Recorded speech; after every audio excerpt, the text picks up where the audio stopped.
You paid $212 last month to cool a house that your grandfather kept comfortable for free. $212 a month. Around $850 across one summer. For air your grandfather made for nothing. And the worst part is that your house probably is not even that cool. You walk from the kitchen to the living room and feel the temperature swing. You sleep with a fan running anyway, you wake at 3 in the morning, and the air feels stale and heavy like something is missing. Something is missing, and it is not a bigger air conditioner.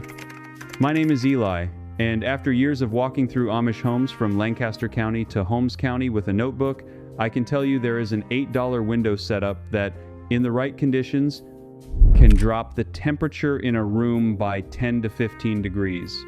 No compressor, no refrigerant, no electricity bill.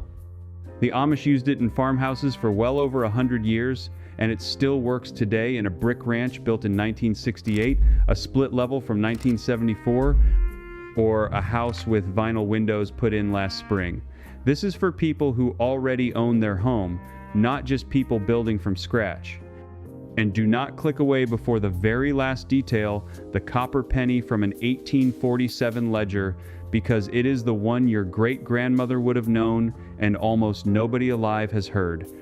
The first time I walked into one of these homes outside Millersburg, Ohio, on an August afternoon when the porch thermometer read 97, I spent 20 minutes looking for the thermostat. There was no thermostat, there was no hum of a machine, there was just a quiet, dry, comfortable kitchen, 2 women shelling beans, and a baby asleep in a basket. So let me show you exactly how they did it, and I am going to be honest with you the whole way through, including about where these methods are powerful and where they are modest, because that honesty is the whole reason this channel exists. Here is what most people get wrong about cooling a house, and once you understand it, you cannot unsee it. They think the goal is to make cold air. It is not. The goal is to stop hot air from getting in, and to move the hot air that is already inside back out of the house. That is the entire game. That is all of it. Every Amish technique I am about to describe is built around that one simple principle. Keep the heat out, push the heat out, and a modern air conditioner is built around the exact opposite principle, which is to seal the house up tight and then spend electricity manufacturing cold to fight the heat you trapped inside. That difference is a big part of why your electric bill looks the way it does every summer. And the single biggest place that hot air gets in is the window. Listen to this, because it surprises everyone. A single ordinary double-hung window in a wall that faces south on a sunny July afternoon brings in roughly as much heat as a 1,000-watt space heater running at full blast. Read that again and let it land. A 1,000-watt space heater. You would think a person was out of their mind if they ran a space heater in the living room in the middle of July. You would walk over and turn it off. But you let your windows do the very same thing for you every single day, all summer long, and you pay to fight it with the air conditioner at the same time. You are heating and cooling the same room at once and paying for both. The Amish looked at that window and saw the problem first before they ever thought about making anything cold. They started by controlling the window, and so will you. That is where the $8 setup begins, and it has 3 parts, all from the same Amish tradition. A good deal of it was first written down by a county building inspector named Elias Hoover, who measured dozens of farmhouses in Lancaster County back in 1922. And I want you to understand who Hoover was, because it matters. He was not Amish, he was not a believer or a romantic, he was a county man with a clipboard and a thermometer doing his job. He walked into Amish homes and recorded them sitting far cooler in the heat of the mid-afternoon than the English homes right next door, and these were houses of the same construction, the same year built, the same angle to the sun, the same everything except how the people inside ran them. He wrote up what he measured in a short pamphlet, and that pamphlet quietly dropped out of the county extension office a couple of decades later, the way a lot of this knowledge quietly dropped out of circulation. The first technique he described is the one I want you to start with this very weekend, because it is the cheapest and the simplest, and you can have it working before you go to bed tomorrow night. It is called the wet cloth window screen, and it costs about $8 to set up properly. You take a length of cotton sheeting, and an old worn bed sheet works fine, though a couple of yards of muslin or a plain cotton flour sack works even better. You cut it to roughly the size of your window opening, You soak it in cool water with a little plain salt dissolved into it because the salt slows down the evaporation and helps keep the cloth from going musty and sour over the course of the day. Then you hang that damp cloth across the inside of the window frame on the shaded side of the house, not the sunny side, and you crack the window open a few inches at the bottom so the air has to come in through the cloth. That is the whole of the first part. No tools, no installation, a damp cloth, a cracked window on the shaded side. Now here is the physics, because this audience does not take anything on faith and should not, and I would rather you understand why it works than just trust me that it does. As the outside air gets pulled through that damp cloth and into your room, the water held in the fabric evaporates, and evaporation always takes energy to happen, and the energy it takes has to come from somewhere. It comes straight out of the heat in the passing air. So the air gives up some of its heat to drive that evaporation, and it comes into your room cooler than it was on the other side of the cloth. It is the exact same thing that happens when you step out of a swimming pool on a warm day and a breeze hits your wet skin and you suddenly feel cold, even shiver. The water leaving your skin is carrying your heat away with it. The wet cloth does that to the air before the air ever reaches you. But I am going to be completely straight with you about how much, because the internet lies about this number constantly and shamelessly. Evaporative cooling is powerful when the air is dry, and it is modest when the air is humid. And there is no way around that. It is simple physics. In a genuinely dry climate, out in Arizona or New Mexico, that wet cloth can pull the incoming air down by 10, 12, even 15 degrees, and people in those states have honestly slashed their summer cooling bills with little more than this. But in a humid climate, in the Ohio Valley or down in the deep south in the thick of August, the air outside is already carrying about as much water as it can hold, so it cannot soak up much more from your cloth, and the cooling you get from the cloth alone is smaller, just a few degrees. I am not going to stand here and promise you a 15-degree drop off a wet sheet in a swamp, because it is not true, and the second somebody promises you a number that physics will not deliver, you should stop trusting everything else they say. What I will give you is the honest truth about how the air actually behaves, and then I will show you how to stack the second and third techniques on top of this one, so that even in heavy, humid air, you walk into that room and feel a real, genuine difference you can measure with a thermometer. But first, the history, because it explains why your grandmother knew all of this and you do not. Back around 1930, as mechanical air conditioning was just becoming a real industry, the companies building those machines faced a simple problem. They needed customers. And there is no harder customer to sell a big, expensive cooling machine to than a person who already keeps perfectly cool with a wet cloth, an open transom, and a propped cellar door for almost nothing. So the message that spread through that era, carried through the advertising of the day and through the home economics programs taught in the schools, was that all the old passive methods were backward and dirty and unscientific. Wet cloth in a window, a mold hazard, an open transom, a disease risk, the cool, breathing house your grandparents lived in. Unsanitary, old-fashioned, beneath the modern family. None of it was true. The careful measurements of the era proved none of it was true. There was a federal study done across Appalachian farmhouses in the 1930s that documented serious, real cooling from these exact passive techniques, drops large enough to make a sweltering house genuinely livable, with no electricity and no machine anywhere in the building. Those numbers were real, and they simply did not circulate. They sat in an archive because nobody with money to spend had any reason at all to spread them around. Now, I want to be fair and honest with you here, the way I always try to be, because I am not in the business of selling you a cartoon. I am not going to tell you that a group of mustache-twirling villains sat together in a dark room and plotted to take away your comfort. The truth is quieter than that, and in a way it is sadder. The market simply did what a market does. It rewarded the thing that could be manufactured and sold and serviced and billed to you every single month, and it walked away from the thing that was free and could never be sold to you twice.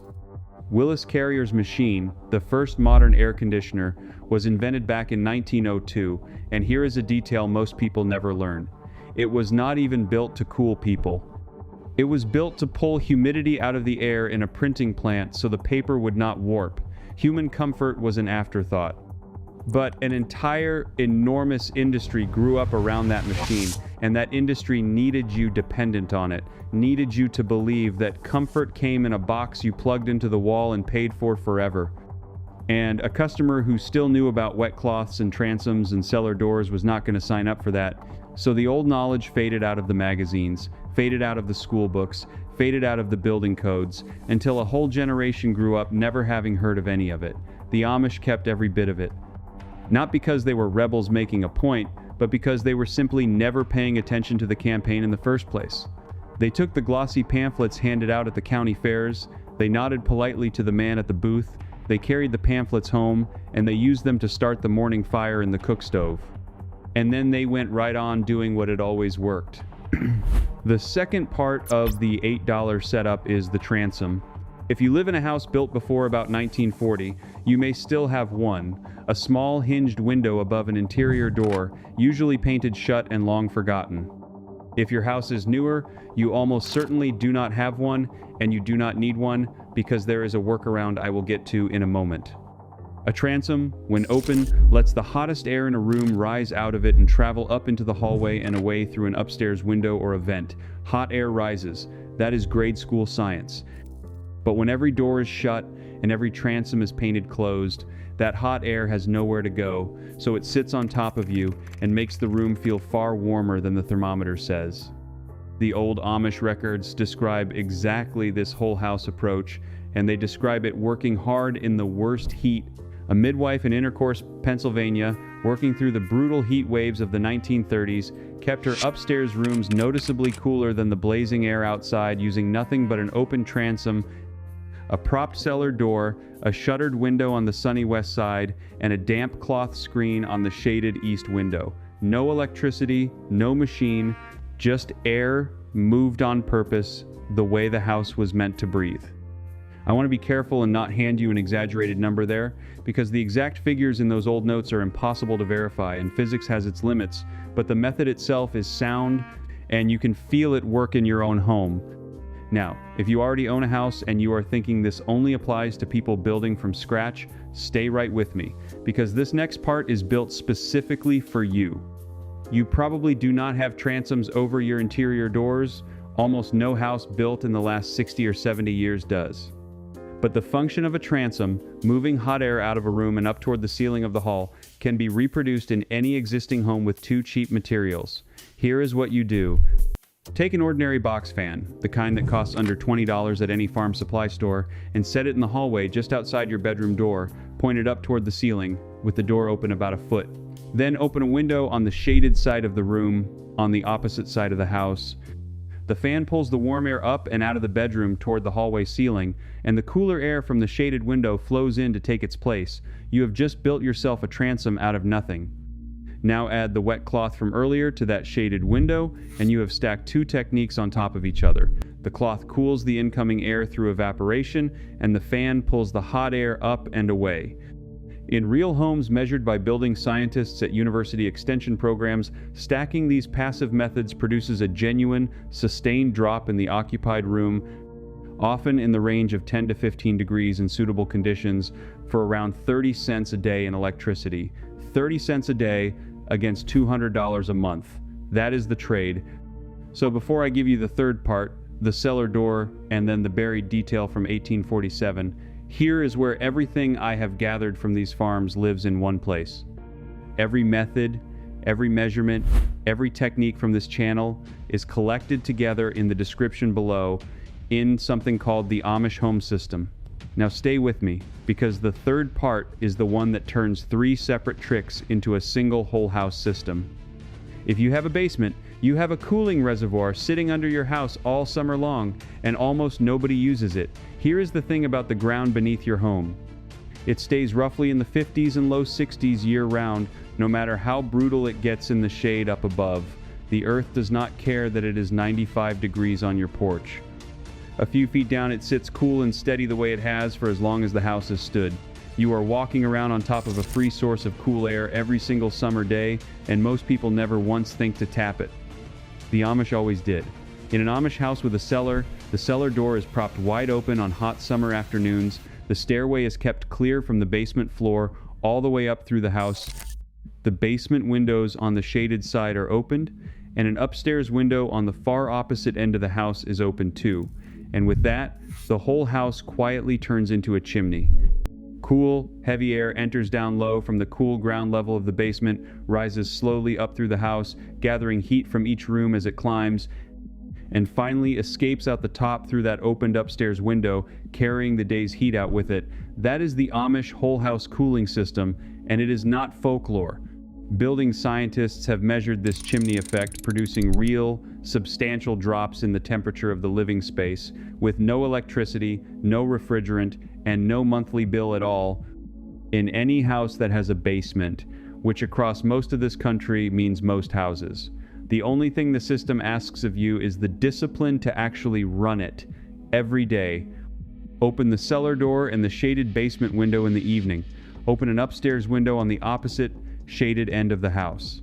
Close up the windows on the sunny side and pull the curtains tight on anything taking direct afternoon sun. And do it every single day, faithfully, from June through September, the way the Amish do, like a chore as ordinary as washing the dishes. That is a free air conditioner running under your feet, and here is a detail that should make you stop and think. A version of this, a required summer ventilation passage to let a house breathe and vent its heat, was once actually written into residential building codes in parts of this country back in the 1920s. It was considered basic, sensible house design, and then, over the following few decades, it was quietly dropped from those codes across the very same span of years when air conditioner sales went from a trickle to a flood. I am not going to tell you what to conclude from that timing. I will just lay the two facts side by side and let you sit with them. Now let me give you the details on the wet cloth that the watered-down internet versions always leave out, because these three small things are what take it from a damp rag that does almost nothing to a real cooling screen that earns its keep. The first detail is the cloth itself, and it is not negotiable. Do not use polyester, and do not use a polyblend bedsheet, because plastic fibers do not hold water the way you need. The water just beads up on the surface and flashes off in an hour. It has to be 100% cotton, or better still, linen, woven loosely enough that air can pass through it, but tightly enough that the water clings to every fiber and stays there. A loosely woven cotton flour sack, the kind you can still buy at a feed store for a few dollars, is the ideal material, and it is exactly what the Amish grandmothers used and still use. The second detail is the angle, and this is the one nobody mentions. The cloth should not hang flat against the glass like a curtain. You want to tilt it out at the bottom, away from the window, like a sail bellying out in the wind, so that the incoming air strikes the wet surface at an angle and travels across more of the fabric before it slips into the room. More wet surface touched means more evaporation, means more cooling. The Amish do this with a simple dowel rod slipped into the bottom hem of the cloth and weighted down with a couple of clothespins, maybe 50 cents of hardware all told. The third detail is the salt, and I want to be honest and plain about what the salt actually does, because the internet invents all kinds of magic about it.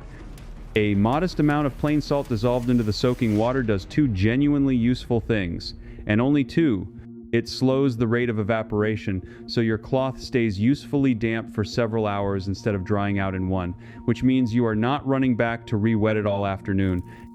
And it helps hold off the mold and mildew that would otherwise start to grow on a cloth that stays wet in the warm air.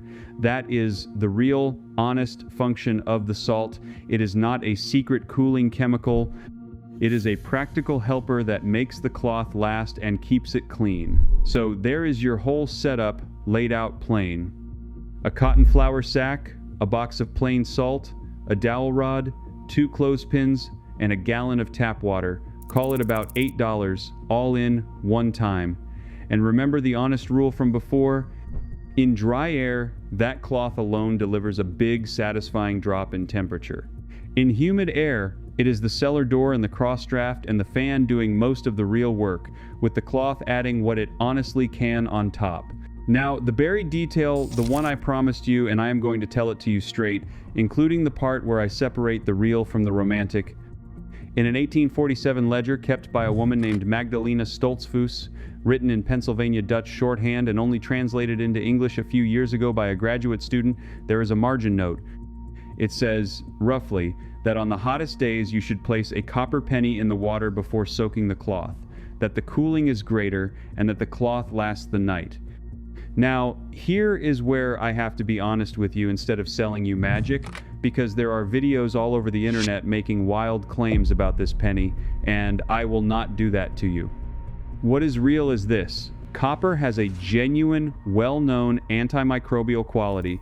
A bit of copper sitting in that salt water helps hold back the bacteria and mold that would otherwise grow on a damp cloth, which is very likely why Magdalena found the cloth lasted longer through the night instead of needing a fresh soak. That part is true and useful, but I am not going to tell you a penny drops your room temperature by some dramatic amount, because it does not, and anyone who tells you it does is guessing or selling. The honest truth, which I will come back to at the very end, is that the penny's real value is smaller and quieter than the headline, and it is worth understanding for what it actually is. Use a pre-1982 penny if you try it, because the older ones are mostly real copper, while the newer ones are mostly zinc with only a thin copper coat. Drop it in the salt water the night before and soak your cloth in the morning. Before I send you off to do this, I have to stop and say something that matters more than any cooling trick, and I mean it. These passive methods make an ordinary hot day genuinely more bearable for almost no money, and I want you to use them. But heat is not only uncomfortable, in a real heat wave, heat is dangerous, and a wet cloth is not a substitute for good sense. If you are elderly, if you have heart or breathing trouble, if there is a baby or a frail older person in the house, or if the heat simply does not break at night, do not rely on these tricks alone. That is when you go to air conditioning, to a cooling center, to a relative's place, wherever the real cool air is. Pounding headache, dizziness, confusion, a racing heart, or someone who has stopped sweating in the heat, those are signs of a medical emergency, and the answer is to cool the person quickly and call for help, not to hang a sheet. Use these methods for comfort on a normal summer day, and use real cooling and real help when the heat turns serious.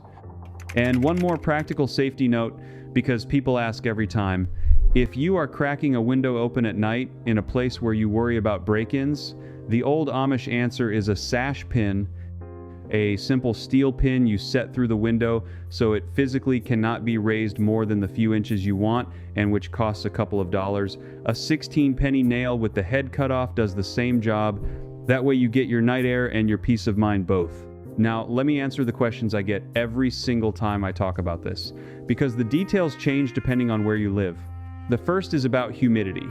From people in Louisiana, Florida, coastal Georgia, the honest answer is that in very humid air, the wet cloth does less, as I told you, and you lean harder on the cellar door and the cross draft. Some of the plain communities in humid Florida add a shallow bowl of coarse salt set right under the open lower window, which pulls a little moisture out of the incoming air as it crosses the sill. You swap the salt every few days. It is a small help, not a miracle, but in a swamp, every little bit counts. The second question is insects, because cracking a window at 3 in the morning in rural Mississippi invites things in. The old communities used doubled cheesecloth tacked to a simple pine frame set in the window opening rather than standard window screen, because screen actually chokes a gentle draft far more than people realize, and a soft passive draft needs all the openness it can get. Doubled cheesecloth keeps out everything down to a gnat while barely slowing the air. A few dollars of cheesecloth makes several frames. The third question is apartments from people with no cellar door at all. The geometry changes, but the principle holds. In a multi-story building, the shared interior hallway is usually several degrees cooler than your unit at night, because it takes no direct sun all day. Crack your apartment door a couple of inches, brace it with a rubber wedge, crack a window on the opposite side of your unit, and you will pull that cooler hallway air right through your home.